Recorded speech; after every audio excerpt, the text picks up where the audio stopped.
यंदाच्या गणेशोत्सवाचा आजचा दुसरा दिवस।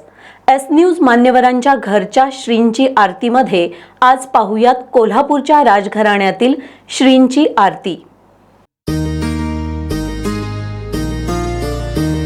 सुख करता दुख हरता